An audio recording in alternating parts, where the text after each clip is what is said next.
हमारे देश में बाबा साहब आंबेडकर एक दीर्घदृष्टा थे। समाज के दबे कुचले लोगों को मुख्य धारा में लाने के लिए वो प्रतिबद्ध थे और एक लंबे सोच के साथ भारत को अगर विकसित होना है तो भारत का कोई अंग दुर्बल नहीं रहना चाहिए, ये चिंता बाबा साहब को सताती थी और तब जाकर के हमारे देश में आरक्षण की व्यवस्था बनी। लेकिन वोट बैंक की राजनीति में छुपे हुए लोगों ने, डूबे हुए लोगों ने धर्म के आधार पर, तुष्टीकरण के नाम पर आरक्षण के अंदर कुछ न कुछ नुक्सेदनी करने का प्रयास किया और इसका सबसे बड़ा नुकसान एससी, एसटी और ओबीसी समाज को हुआ है।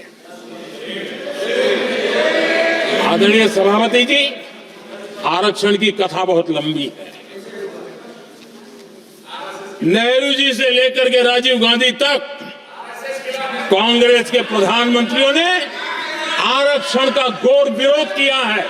हिस्ट्री कह रही है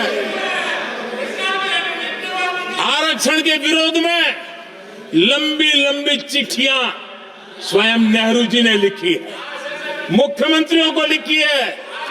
इतना ही नहीं, सदन में आरक्षण के खिलाफ लंबे लंबे भाषण इन लोगों ने किए हैं। बाबा साहब आंबेडकर समता के लिए और भारत में संतुलित विकास के लिए आरक्षण के लेकर के आए, उन्होंने उसके खिलाफ भी झंडा ऊंचा किया हुआ था। दशकों तक मंडल कमीशन के रिपोर्ट को डिब्बे में डाल दिया था।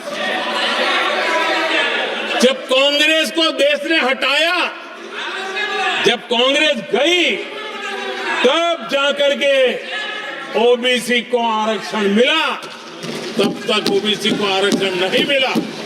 ये कांग्रेस का पाप है। अगर उस समय मिला होता तो आज देश के अनेक पदों पर ओबीसी समाज के लोग भी देश की सेवा करते, लेकिन नहीं करने दिया, नहीं होने दिया। ये पाप इन्होंने किया था।